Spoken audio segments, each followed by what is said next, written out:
Welcome, everybody. My name is Mike Brennan, and I'm the co-founder and CEO of Stribe. And at Stribe, we help teams to be heard, taking their small insights day by day, leading to real change that matters. We work with both private and public sector organizations, small and large, and our platform enables organizations to collect real-time insights from their people, which helps organizations to ultimately achieve their key priorities. Most recently, we supported one of our customers, Wigan College with Louise, that's on the call today, to become a best 100 organization to work for 2021 with a 3-star world-class rating for employee engagement. So well done, Louise. And by using Stribe, they're able to listen to their staff in a more regular way. And by collecting real-time employee insights, they're able to reduce their stress-related absence rates by 7.5%. And their staff attrition rates were reduced by 3.7%, which was huge achievements, and love working with you guys.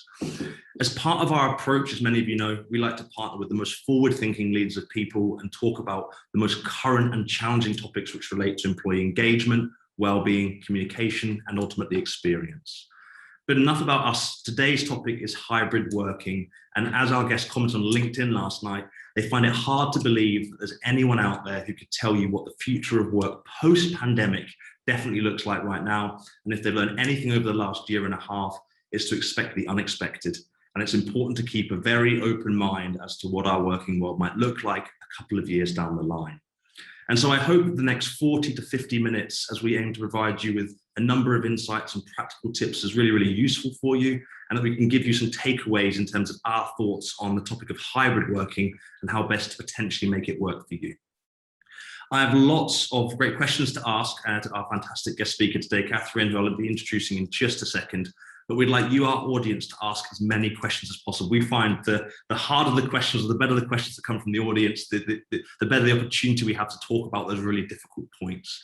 So you'll see on the bottom of the Zoom panel, there's a Q&A box. If you click on that, it will open up and you'll be able to ask any questions that you want throughout the Zoom session.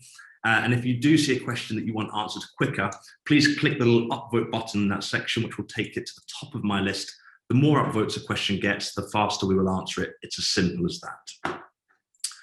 So, how to make hybrid working work for you?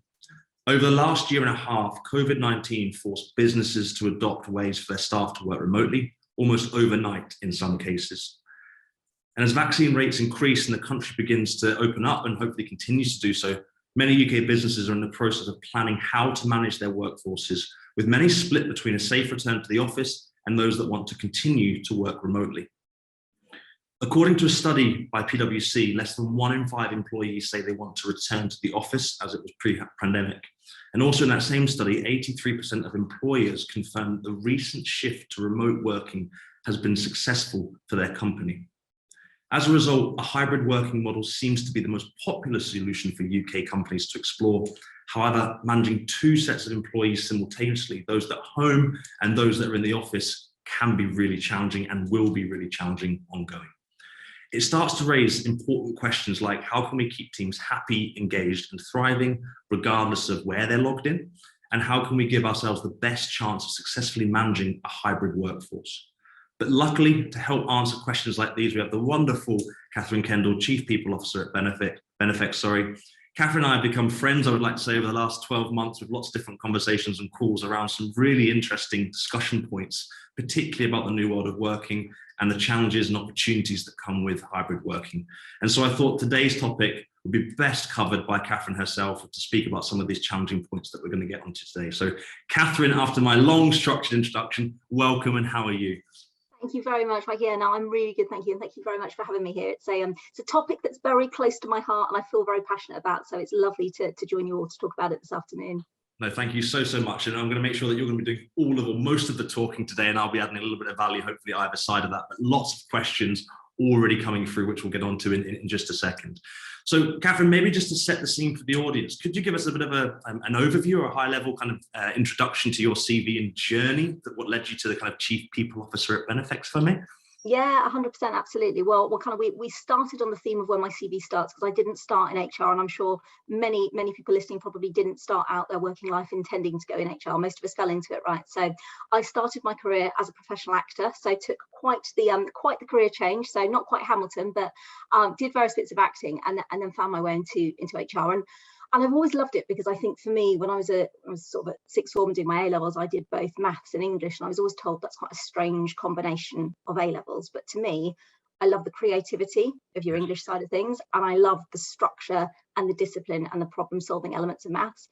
And looking after people within an organisation for me is exactly that. It's that creative problem solving. It's that no one size fits all solution. And so I've been really, really lucky to work with some great organisations. I spent a lot of time at a company called Candy King, which my kids are still devastated that I left because that was picnic sweets. I wonder why.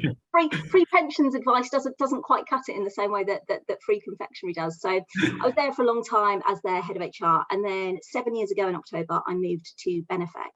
And I actually knew Benefex prior to joining them because I was a customer of Benefex's. So Benefex, we provide online platform technology solutions to effectively deliver a great employee experience for the people of our customers. Now, we started out in employee benefits. We've since expanded that to reward and recognition, and you'll see a lot more coming from us in terms of actually where else that platform goes, how else we can help drive great experiences for your people. And last 7 years, I mean, my career has grown with the business has grown substantially. So I think 7 years ago, I think we had about 140 people. We've now got nearly 500. Working across all different areas. So whether that's on the technology side of things, on the product, software development, working with our customers to consult, to advise, to be that real trusted strategic advisor. It is a great place to work. Genuinely, I love my job. I feel very lucky to do what I do. But it's fair to say that probably like all of your organisations, I don't think however much I'd planned for and sort of drawn out my strategy for the next 3 to 5 years, it definitely didn't have a global pandemic in it. So it's safe to say the last 18 years have been somewhat interesting, 18 months have been somewhat interesting in terms of actually just really adopting to the changing circumstances that the pandemic's thrown at us. Absolutely. And I think that's a really interesting point before we get into questions. Maybe you could share sort of those moments where we kind of went into that first lockdown, from kind of how you were working previously to kind of what that did to the workforce. Definitely. So I would say that prior to COVID hitting, we were probably about 80 to 90% office based. So we had our main head office in Southampton. We had some remote workers across maybe our sales and our customer success teams, some of our product engineers, but the vast majority of the organisation were based 95, 99% of the time out of that Southampton office. So you have this very tight, cohesive culture that I think comes from that working together in that office environment. COVID hit and we were slightly ahead of the curve on it because actually we'd made the decision that we would move everybody remotely prior to the government announcement being made. We'd invested a lot in our tech stack over the previous years to ensure that we had good business continuity plans in place, which we've probably always seen as a bit of a paper exercise, like everybody does, you know, BCP, health and safety. It's a paper exercise, you need to tick the boxes. And I remember feeling it just, and again, I'm sure lots of you will empathise with this, it felt very, very, very surreal to suddenly go from this paper exercise to, I can remember getting on the call with Matt, our CEO, to tell the business that at the end of the day, we wanted everybody to go home. We wanted everybody to go and work remotely. We at that time didn't set a time scale. I remember lots of people saying to me, how long do you think it will be for? And I had in my head, because I'm a bit of a science geek, so I'd followed sort of paths of other pandemics over the years. I had in my head it was going to be a long time, but you're very conscious. And I felt the weight of this acutely throughout the pandemic, that people have come to those of us working in HR teams for answers. And it's been during a time when there's been very few definitive answers to give.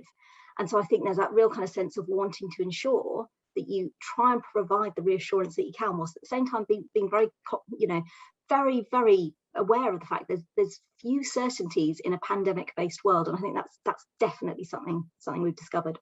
So we worked remotely throughout certainly the first year of the pandemic, and then over the summer this year we have started to open our offices in both Southampton and now in Swindon as well, because the other thing we did during the business was we did, you know, a little tiny acquisition that wasn't that little and tiny, and brought on board Capita employee benefits, and as you do, so, as you do, because pandemics aren't challenging enough. But we've brought on the most amazing people, we've brought on board the most amazing customers. It's been a fantastic experience for us to go through. So we now have 2 offices which we started to open up in the summer. But like all of you, we're faced with the question of, and now what? Where do we go next? Yeah, absolutely. And I think there's some really key moments in there. And in previous conversations we've had, it was kind of, we have to do something, we have to act because we've been forced to be at home. And it's only really then where you realize that your contingencies plans and your strategy prior to that is aligned, has worked, or whether you even had one in the first place. How before we get to the kind of the next steps going forward, how did you personally find that journey? How did you manage that kind of process of going from office-based to everyone working remotely? Was it a huge shift for you? Because I know we've got a lot of people on the call in similar roles to you. They probably want to just validate that what happened to them was normal and we're all human. Yeah, 100%. And I think for me, the thing that I've personally found hardest during the pandemic is my nature, my style, my management style is very much to try and be proactive and be on the front foot. And actually throughout the pandemic, it's felt slightly like working in HR, we've been on the back foot because we've had to respond to circumstances outside of our control. And I think an important part for me on the journey of the last 18 months has been acknowledging that and acknowledging the fact that it's okay perhaps not to be getting everything, ahead of time in the same way that we would have done pre-pandemic, because we're in a very, very uncertain world.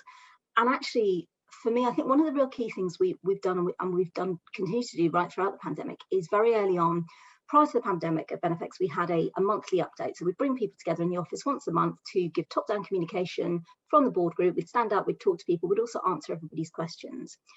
We became really, really conscious of how going from that office working environment to working remotely, and then you layer on top of that the panic and the uncertainty of the pandemic, we became really, really conscious of how isolated people were, and therefore how important really strong communication was. So we moved those monthly updates to become weekly. We did one via Zoom. I've spent far too much time in the last 18 months staring at my own face on meetings. Can't wait not to have to do that anymore. But via Zoom, every Friday, myself, Matt, our CEO, and other members of the board would go onto those calls. We did some top-down information, but then we take questions, and we take questions in advance that our people could ask anonymously, because we wanted people to ask the stuff that really mattered to them. And rightly or wrongly, if you tell someone to put a name behind something, you'll only get a percentage of the things people really want to know. Whereas actually, if you say, do you know what, we don't mind who's putting these questions forward, you don't need to give a name, we just want to hear the stuff that you're concerned about. And so I think that's really helped guide us through the pandemic. It's been that constant reminder of that need for, I think communication is more important than ever. And that doesn't change, I think, as we come out the other side to whatever this new way of working holds for us all, the importance of regular, transparent communication and being really honest when, as business leaders, you don't know the answer. I've lost track of the number of times that Matt and I have stood up in the last 18 months and said, we don't know. We actually don't know. We don't know what this means. We don't know what the impact is. All we can tell you is that we're going to keep on talking to you. And as soon as we know something, we're going to come and talk to you. I think trust has been so key in this period. I think trust for our people to their organizations, that the organization will do the right thing. And obviously, for so long, you've had this culture of presenteeism, haven't you? You've had organizations demanding their employees were in the office so they could keep an eye on what they were doing. All of a sudden, that's gone. You no longer have the ability to do that. And I think it's going to be really, really interesting to see what that does to the way that organizations work going forward, when actually they've had this period of time where they've had to trust the people, they've had no choice. I think that if there's any organizations out there looking to try and backpedal from that, and to be really, really clear, I categorically don't think that anybody should be doing that. I think that's going to give them some very, very interesting challenges with their people, because people quite rightly expect to be trusted by their employers, and in my experience, repay that trust 10 times over. And Stribe is a relatively small organization and it's growing very, very quickly. But it's easy for us to be able to communicate to all of our people. The challenge was making sure we were communicating clearly and in a consistent manner. And also that transparency is really, really important. We found that our employees have really bought into our sort of transparency of being honest, being open and saying, we don't know, but we're going to go away and think about it. Or what do you think about this? And actually taking some of those ideas and those points and putting them into play. Karen, I was really interested in, and this might be interesting for the audience as well, and you might not have an answer to this, so no problem, but going back to that point where you were encouraging people to give their views and their thoughts anonymously, is there any points that sort of stand out to you that came through where you thought, wow, I didn't realize that people were feeling like this and thinking about this, and as a result, you had to make some change? Yeah, it's a really good question, Mike. I think for me, actually, the biggest thing that came through, and it's to your point just now about the importance of that consistent and really clear communication, was that quite often, even when I thought we'd communicated something really, really clearly, actually it turned out either it wasn't clear, people hadn't heard the message, or quite often they needed to hear it several times over for it to sink in. And of course, it's that first rule of communication, is that I'm coming to that piece of communication having probably absorbed the message within it 10, 20, 30 times over, to people listening, that's the first time they've heard it. So I think for me, it's been quite a lesson in the importance of just that slightly repetitive nature of communication in order for it to really land home. And I think it's something when we come on to talk about that hybrid workforce, I think it's a real key learning to take forward into that. Just because you've said something, it doesn't mean that it's been heard. And actually different audiences will need to hear that message in slightly different ways as well. So I think that's the biggest learning, is when, you know, a question would perhaps come up again and again. And you'd think, why am I being asked this again and again? And you'd realise it's because truly heard to the and actioned upon. So that's been a really key learning. I think the other thing that I've definitely taken from reading through kind of the questions that have come through is how polarized people's views have been about the pandemic. And we can all probably see that in our social groups as well. You know, you've got those people who have been very, very frightened, are still very frightened, are still afraid to go back into the office, are still afraid to leave their homes at one end of the scale. And at the other end of the scale, you've got those people who, for perhaps, you know, home is not a safe place, who are, you know, maybe massive extroverts and are desperate to be back in, whose mental health is suffering.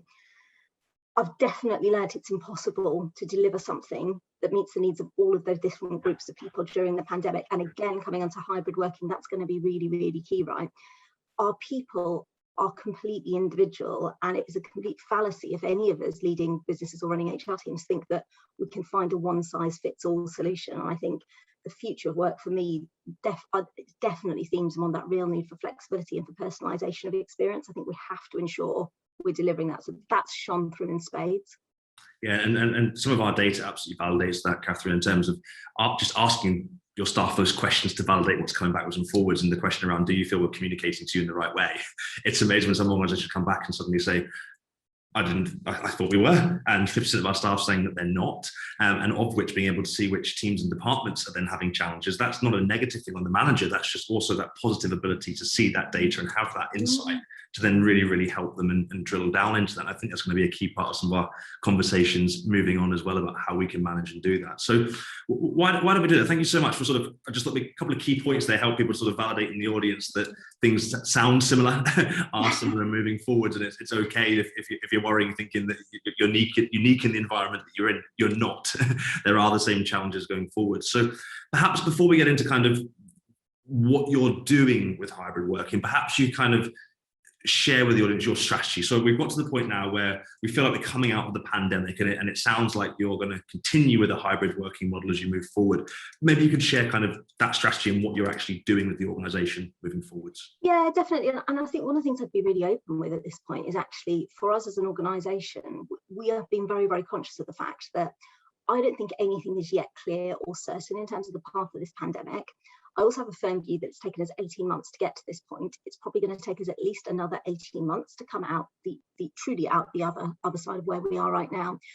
So I think in terms of our strategy, ironically perhaps, is to not make it too many hard and fast decisions too soon or too quickly, because I think I've always strived to, where we can, give certainty to our people, but I've also been honest about the times when I think that perhaps I can't do that just yet. So, you know, for example, when we reopened our offices, one of the caveats I had to give was there may come a point where we make the decision that actually we don't believe it's safe for people to be back in the office for a period of time, and we would then need to reclose them.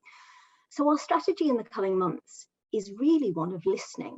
And the reason that I say that is because, back to my point that I made just now, it's that analogy that was all over the place in the pandemic, which I quite like, which is we're all in the same storm, but we're all in very, very different boats. And I think that's been true for everybody. I've got 470 people, and every single one of those people's experience of the pandemic will have been very different. Everybody's personal circumstances are different, living circumstances, attitude to risk, personal risk profile, you know, clinically vulnerable people around them, etc. So I think our strategy in the coming weeks and months is really one very much of listening to our people. And I, you know, like probably everybody on this call, I spent a lot of time reading. I spent a lot of time seeing what other organisations are doing out there.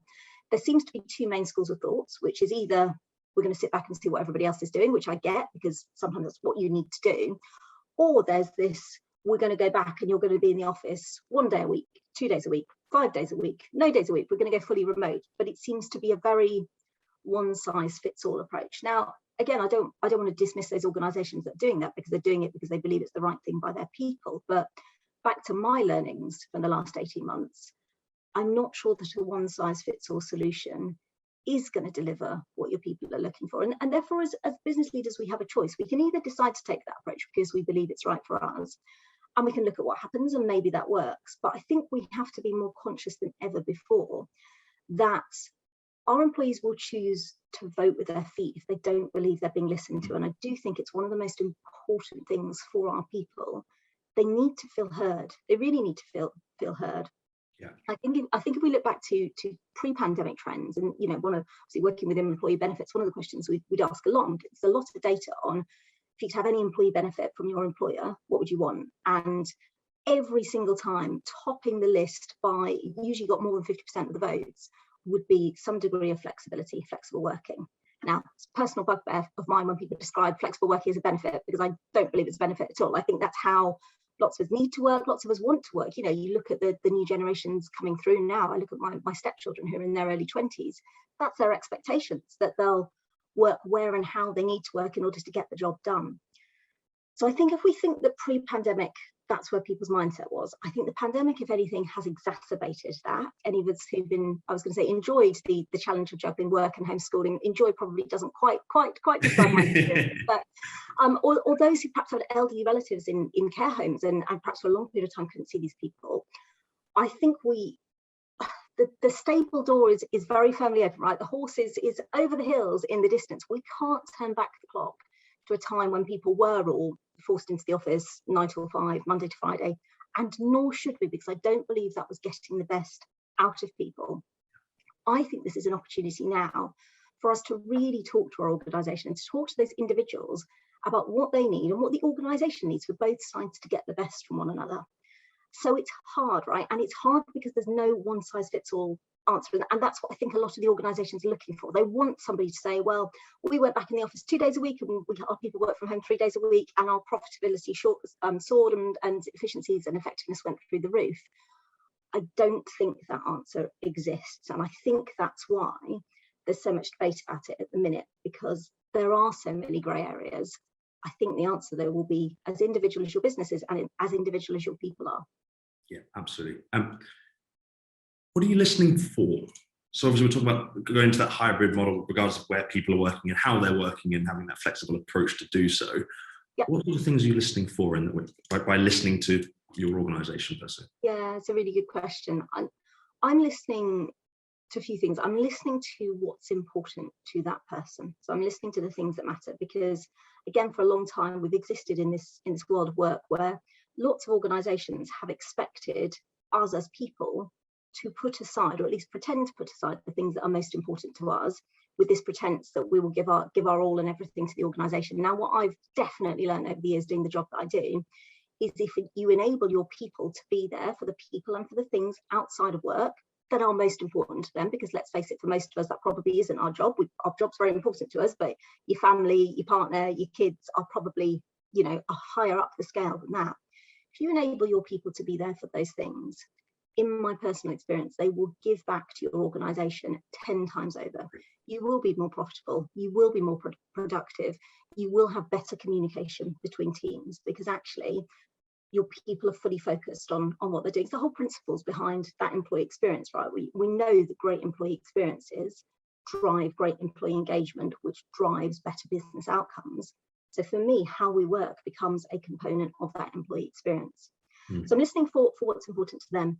I'm listening to how they do their best work. And that's not just in isolation, but also the teams around them, how they work. If I use my own organisation as an example, because we're quite multidisciplined, how my product engineers work is going to be very, very different to how my communications team work. And rightly so, right? They need two totally different things. Equally, how my teams perhaps, in support services work will be very different to how my teams work together when they're delivering for our customers. So again, it's back to this no one size fits all, but I'm deluding myself if I come in and I think that I've got all the answers. So that's why I think that this listening piece, and it is time consuming, it will take huge amounts of time out of your time, your team's times. But I think this is something, I feel really strongly, this is something that we have to get right, because I think the organisations that get it right are kind of on that sprint start to whatever the next stage of work looks like, whereas the organisations that perhaps go too soon perhaps make some very quick decisions, perhaps get it wrong, and I have to unpick that. I think that's going to hurt. I think that's going to hurt productivity. But I also think, we're probably all seeing at the minute that we're in the middle of this kind of mass migration of people, as people have sat on jobs for an extended period of time because they didn't want to move in the middle of the pandemic. And then now at a point where they think, right, I am going to make a move. There's a lot of mobility in the workforce. So I do think those organisations that show that they're listening, that show there's that real desire to get this right, to repay some of the trust in the work that people have put in over the last 18 months, I think that will pay back in spades. I really do.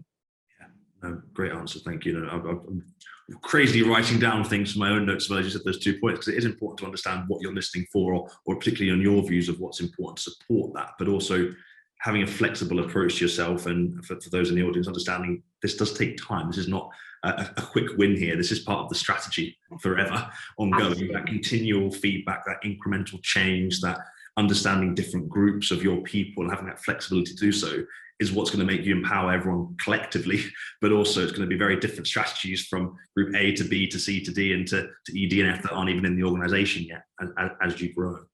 So the hybrid world of working sounds so exciting. It sounds so amazing. So there's not going to be any challenges at all ahead, Kathryn, is there? That'd be nice. What are the challenges that you foresee, or you're kind of thinking about as you allow your organization to work in a more flexible way, in a hybrid working way? Yeah, it's funny, isn't it? Because certainly early on in the pandemic, when people were speculating what would happen when people went back to offices, hybrid working was hailed as kind of like this great perfect solution. It's going to be the best of all worlds. People could work from home, or they could work from the office, and they could do whatever suited them. And I get that, but my fear, and I think the bigger risk with hybrid working, is that without some really careful, proactive management, particularly on the communication side, we'll come back to that. Yeah. My fear is you run the risk that actually it becomes the worst of all worlds, because the one big advantage of those of us who've moved our workforces to be 100% remote in the last 18 months is we've all been in the same boat. Everybody's had that kind of same or very similar employee experience in terms of communications can be really consistent, Teams, meetings, you're all remote. It's not like you've got some people in the office. It's not like you've got some people at home. Similarly, back pre-pandemic, when everybody was in an office, you've got those similar consistent methods for communication. And what we can't do with hybrid working is we can't sleepwalk into it. And I think this is really important. So part of the work that I'm doing as we are having those conversations with teams and with individual employees to listen and to understand, is trying to look at actually what does that future work look like, and therefore what do I and my team and all those of us managing teams within organizations, how are we going to have to change? Because I think if we get back into our businesses and we expect to just continue with the same design for our employee experiences as we did pre-pandemic, again we're going to head for a fall, because those probably have been designed to favour one group or the other. They're either, your onboarding experience is a good example. It probably was either done all singing or dancing face to face, and that was great if you were face to face, and a bit rubbish if you were dialed in on a Zoom call, or it's all been done remotely, and therefore if I'm coming into the office, I'm sat there with a laptop, and that's not a great experience. So I think employee experience design just got a whole load more complicated for hybrid working, but there's loads and loads of benefits of taking another look at it. Historically, I think that design of employee experience had a heavy degree of unconscious bias. So as an extrovert, if I go and design an employee experience, it's definitely going to be done through an extrovert lens. And similarly, if you're more introverted, perhaps you are going to have something that's maybe more online or maybe is more text-based. I actually think that by going back and taking a new look at the design of our employee experiences, and onboarding is probably a really obvious place to start, we have a chance to really think about the fact that these days, most of us are recruiting from all over the country, potentially all over the globe. We are going to have more and more people coming from different backgrounds, different sets of experience, different learning styles as well. And I think we will start to see increased personalisation of those employee experiences. And I mean real personalisation. I know historically people have talked a lot about, it's personalised, and when you go to actually personalised, well, no, you can pick path A or path B, and hopefully one of those kind of works for you. I think there's almost a little bit of a revolution in employee experience to deliver that great, because I do think that hybrid working can work, but I think it only works when you go back to foundations for your business, go back to looking at your different teams, the needs of those different teams, you listen, you information gather, And then you go back and you take a fresh look at all of those experiences that anybody experienced, from onboarding right through to offboarding, right through to the end there. You look at your recruitment process, you look at how you manage performance, how do you celebrate within the business, how do you celebrate achievements, and you're almost doing a redesign, which, let's be honest, for most of us is probably overdue anyway, because it's one of those things that we probably did a big piece of work and we went in and looked at it, and then we probably said, okay, cool, we've done that, it's a tick in the box. But I'll that for now. Yeah, absolutely. And great experiences need to evolve, right? They need to develop as your business develops. So I definitely think that hybrid working is achievable, but I think it's something that we cannot sleepwalk into. We really can't. And there's a great comment that's just come in from Louise on the comments thing, which is, success of hybrid working is extremely reliant on the skills of the people manager. You know, you're absolutely spot on. We've also then, once we redesign those experiences, we've got to then work with our managers, because for most of them, this will be a totally different way of managing people. And let's be honest, in 99% of organizations, I don't believe that people management is anywhere near as strong as it needs to be. It becomes something lots of people fall into, and we probably give them a bit of a crash course in people management, and then we lead them to it. I would also add to your comment, Louise, that I also think we in HR are going to be sitting at the sharp end of the realities of the impact of the pandemic on our people, which is, I have genuine concerns for the number of mental health problems that people are experiencing that have built up during the pandemic. You know, we know the challenges the NHS faces. We know that mental health has not been well funded even pre-pandemic. Lots of those people are going to be coming to their employers looking for help and looking for support. So we have to look at how we put that in place for people. Again, we have to do it from a hybrid perspective. Whether somebody's based remotely or whether they're based in the office, they should be confident that they'll get that same level of support, maybe delivered in a slightly different way. And then again, to the point on people managers, we have to support them. We have to support them, and probably there's a whole new set of skills that they're going to need in this hybrid post-pandemic world. We have to be on the front foot with that. We have to make sure, again, that we don't sleepwalk into that. Otherwise, we're going to get far poorer outcomes as a result. Absolutely. Just going all interlinked here, just going back to a couple of points that you mentioned around, obviously, the previous presenteeism elements, if I can say it. Thank you, 3 times lucky. That potentially can then repercolate into a hybrid world of working if that's not managed in the right way, because it's that absenteeism of presenteeism, you're still working but absent from your office, and also the element of kind of that consistent approach in how you do both. What are your thoughts on measuring the success of hybrid working is the question I'm trying to get to, and there may not be an answer to that, but what's your views on how we're going to measure the success of our workforce working in a hybrid world? It's a very good question, because it's definitely something that I think where you've got organisations who historically have been very office-based, I think it's something that chief execs and board teams are going to be looking for. You know, show me the data, show me the proof that this is working. Historically, most businesses have been really poor at managing based on outcomes. We've managed based on activity rather than outcomes. Inputs, yeah.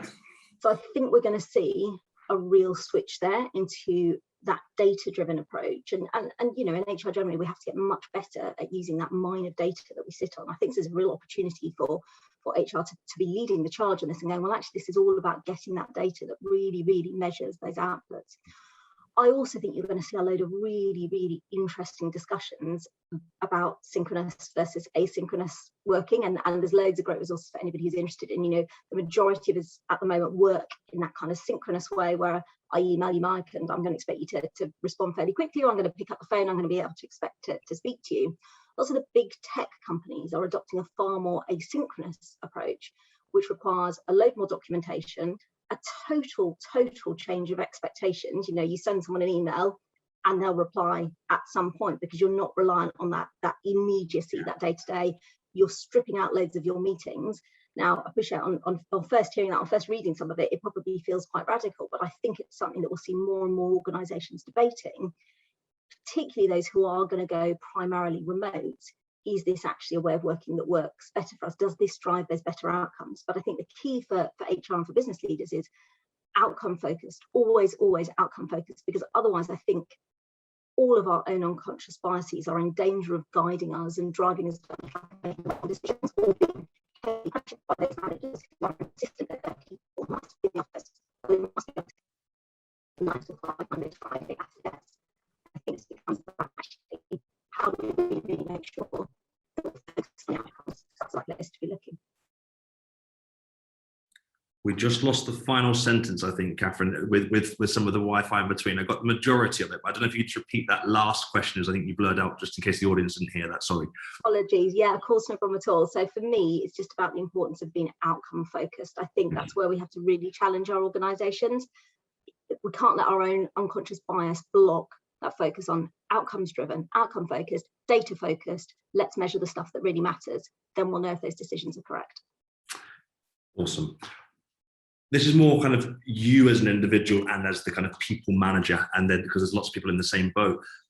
What do you think is going to be the hardest part of managing the hybrid team? I know we've talked about kind of the challenges that come with it, but what do you think is going to be that hardest part for you as the individual getting this right?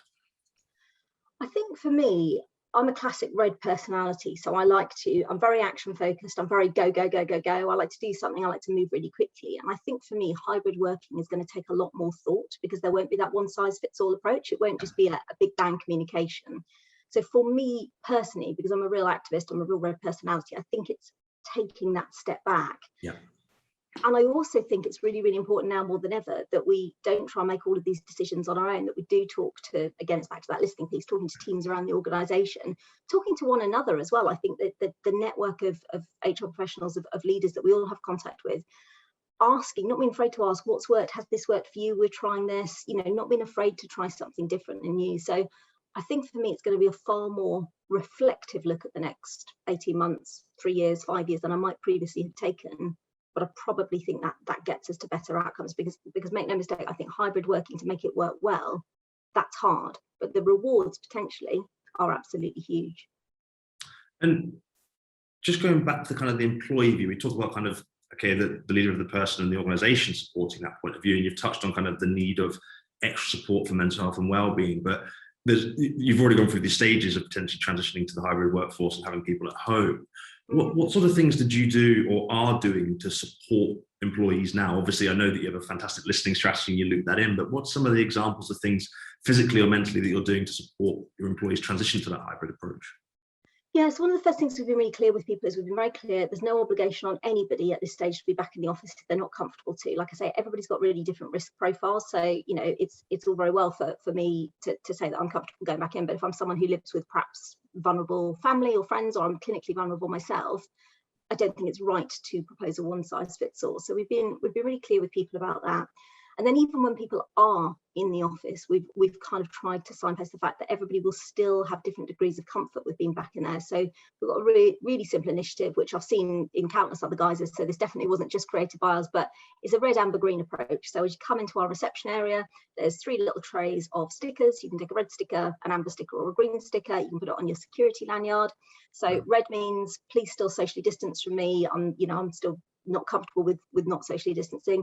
Amber is I don't need to socially distance, but please don't come up and give me a bear hug. And green is like I'm completely open for hugs. Honey, I'm home. Yeah, absolutely. And that's been really great as well, because I think it's back to that no one size fits all, right? Just because somebody's in the office, it doesn't mean they're feeling as comfortable as you might be as being in the office. So little things like that, I think have made a really big difference. Obviously, you'd expect me to say this given what we do. We have a really great benefit suite. So we've got lots of, sort of support in place for our people, whether that's through our employee assistance program, some of the health benefits that we have in place as well. They've also been really great support. But I think the number one thing is just, it's that time. I think now more than ever, people need to be asked, how are you doing? And then when you get the I'm fine, the follow-up question, how are you really doing? Let's chat about that. Let's have that conversation. One of the other things that we've done, we've just relaunched our, I'm trying to do your live demo I've got on here, just relaunched our benefits scheme internally. And one of the things we've done is sent weather badges out to people. So there's a green one, there's a dark stormy one, and there's a bright sunny yellow one.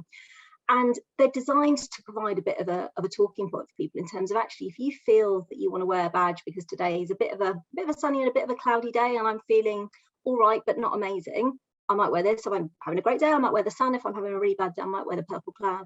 You don't have to wear them. There's no obligation to wear them. And if you see someone wearing, there's no obligation to talk about them, but they're just another tool to help start up some of those discussions about mental health, which now I think more than ever, it's so important that we're encouraging people to have. So I think it's lots of little things.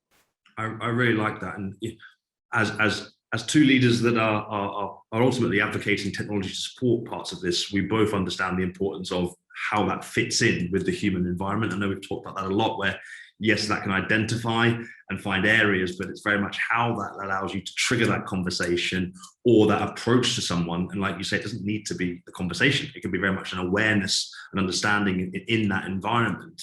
And there's lots of triggers digitally if you're working in that hybrid model, but particularly hybrid, we automatically, in my opinion, sometimes think about the home workers straight away and forget that we've then got the office staff in there. So one of my points for everyone to be thinking about here is don't fall into that trap of hybrid. We've got to look after everyone at home.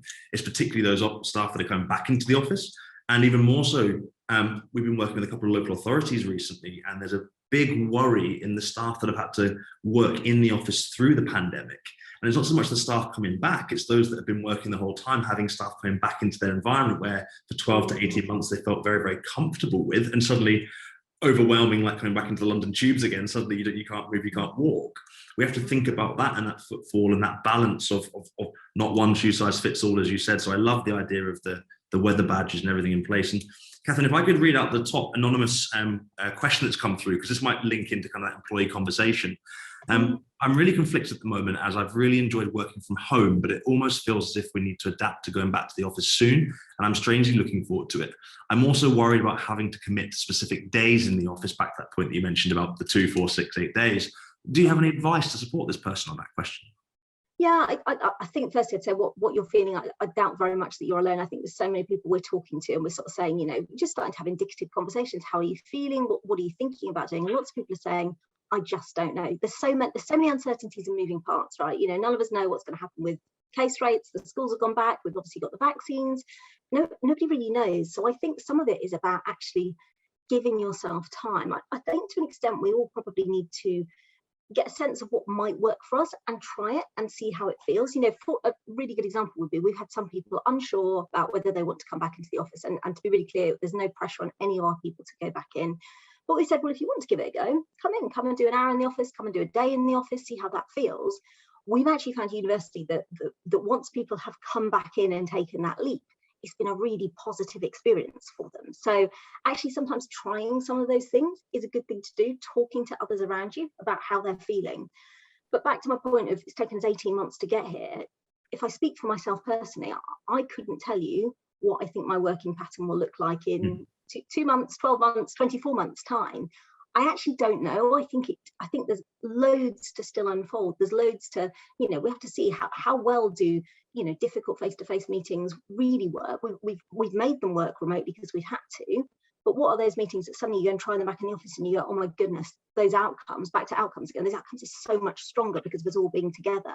Yeah. So I think in answer to your question, you're definitely not alone. I think my answer and my recommendation would be to probably see what feels right for you right now and to give it a go and to see how that feels. But don't rush into landing on. I think lots of us are trying to rush in to get to where will we end up. I think that's a journey to learn when we end up. And I think the best organisations and employers out there are going to help their people on that journey. I think that's a key point. I think if you're in a role in which you're leading people, it's almost, can you slow down that stallion as it's running away in the boardroom to kind of get that done and dusted as an action? Because if you're not careful, it can become an action point and a fixed way of doing something. And it's very, very difficult to then unfix that or unpick that, because your employees hear that message. Back to your communication point. If you communicate that out, and this is the way we're doing something, suddenly your talent acquisition strategy has completely unraveled without even realizing it, because the people you want to retain and keep and grow now want to go and work somewhere where there is this approach to listening like Benefex, where there's a chance to get that right. Because we all know we're in a role to deliver something, whether that, or we should be, of knowledge of a certain target, or there's some bigger challenges in that organization. But whether that's a sales target, whether that is a delivery point for people, or hiring or approach, or supporting customers for a net promoter score, or in the education environment, grading of young people and supporting. If we can have that open and adaptable approach, it's going to be really, really beneficial in the longer term, just to wait that time out and try things and test things, because that goes back to your point of the incremental change, right? Because if you get used to that now in a little test phase, you can try lots of different things. And the more you try based upon success and get right, the better everything else is going to work and come together. So it all interlinks. And my view on that point would be, and maybe this is quite a forward point, but it's going to be interesting if you're working for an employer and they aren't flexible and they are one of those organizations that Kathryn mentioned at the start, that may be structuring the 2, 4, 6 days or however that works and not letting you do anything other than that, then that's probably going to affect your experience and therefore have wider implications. So all of this feeds together. It's a collaboration of employee and employer. It's that trust and that teamwork together that we really want to get to. And back to your point there, Kathryn, Mayam's just mentioned a little bit about the meetings and the communication and will it get better if you're in the office. Remote employees will miss conversations before and after meetings. Will we need rules for that? What's your views on that one? Again, it's a really good question, because it's the thing that probably I've personally noticed the biggest gap of working 100% remotely is those water cooler conversations. They're so hard to replicate, and however much you try and create channels via remote spaces, it still feels a little bit forced. It's really, really difficult. So I think that's something that as we go through and we redesign those employee experiences, we've got to really think about that. If you're not getting that face-to-face conversation, you know, and this perhaps comes back to some of the stuff we talked about that asynchronous ways of working, where actually if the conversation before a meeting is about where you're getting your sandwiches from lunch, it probably doesn't matter too much. But actually, if the important conversations, the important information is being shared outside of that meeting, then that's something that we need to work out how we address, because we need to make sure it's documented. We need to make sure that my experience isn't poorer because I'm not in the office. So I definitely think that's one. I think we're going to see quite a lot spring up there in terms of actually, personally, I'm yet to be convinced that you can make a meeting work effectively when some participants are remote and some participants are face-to-face. I think it defaults to either the people are talking face-to-face and the remote participants are looking on, or everybody effectively is remote, you know, because you've all got your laptops in front of you. So I think that's going to be quite interesting, but it comes down to if there's something key, there's some key information that can't be delivered in a mechanism, which means you only get the benefit if you're in the room. And I think organisations are going to have to put some real rigour around that and some real clarity around expectations.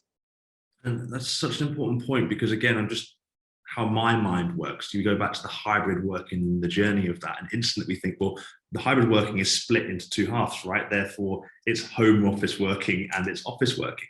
But there's an integral part there that the office is there for everybody at some point to come into. It's the flexibility and how to work around that that's the important part. And I think we try and always find boxes, don't we? Okay, so we try and split hybrid into half, and you're at home, therefore that meeting needs to happen. But it's more around the fact that if there really is important delivery meetings to have, then that should probably be in the office, and a week's notice or a process around that to have that meeting where appropriate will allow everyone to absolutely be there to get that clear message and then go off and deliver what needs to happen in their own world and their own environment. So one for me listening for you there is to take that step back and think about the approach of, okay, important comms and messaging.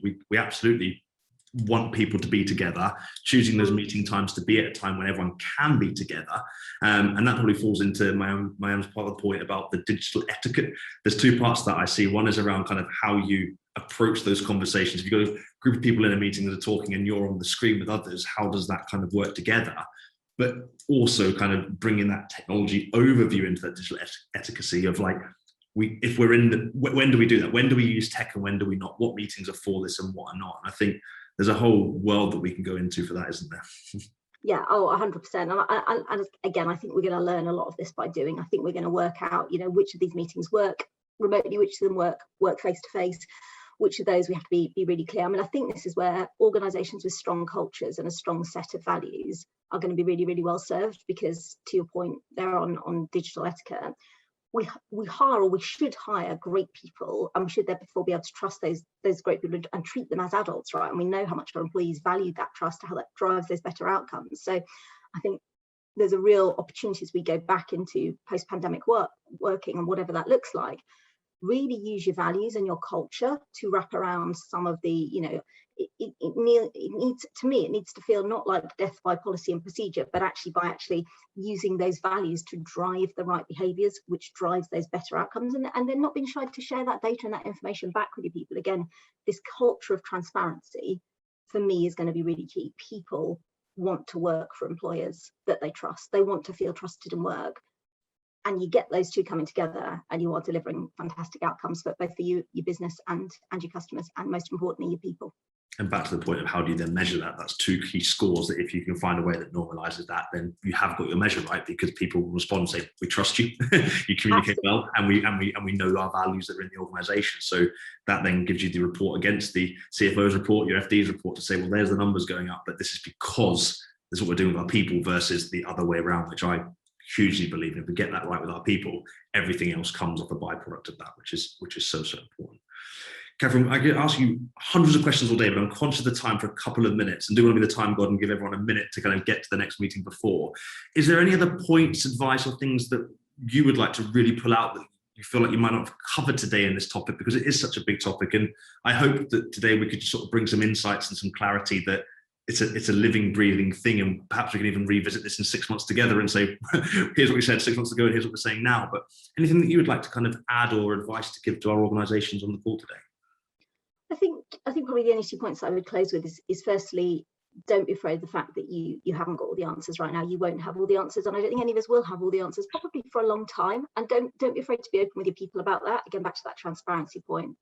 And I think that the second point would be, if I could give that one single piece of advice that has best served me both throughout the pandemic and now as we try to navigate that post-pandemic working world, it is to listen. It is to speak with our people. It's to spend time with them. It's to remember the importance of personalization, that there is no one size fits all. You hire great people, trust them to do great things, deal with any issues as when they come, but don't go in with that starting point of not trusting them. But I think the single biggest thing I'd say is definitely to listen and to be kind to you too. And I say this a lot when I'm working with other HR people. Everybody's had a challenging 18 months, but I know certainly in working in HR, we've sat at the heart of the pandemic, right? It's been a very human crisis. We sat at the heart of that.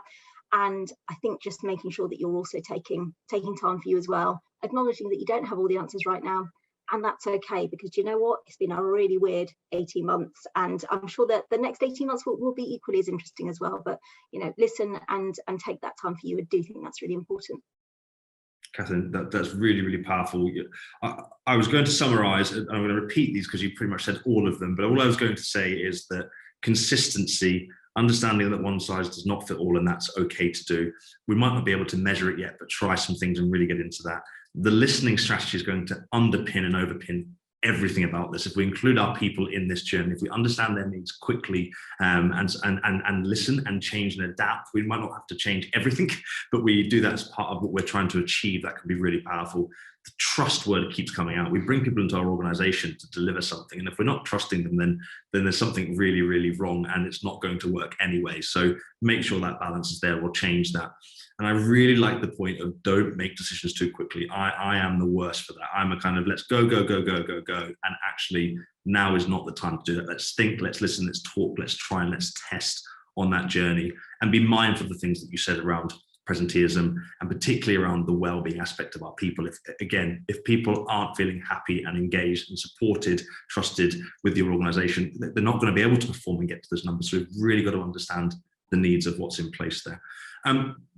Kathryn, thank you so much. If I could just sort of say, for everybody that's listening, please do take a look at Benefex as a platform. I think it's absolutely fantastic. There's lots of wonderful features, resources, and everything in there. I can't do it justice in terms of trying to sell it today, but I know, Kathryn, you've got a wonderful team around you that can support with that. So please have a look on the website and mention that you've come onto our webinar, and I'm sure Kathryn will make sure that's picked up with the right teams.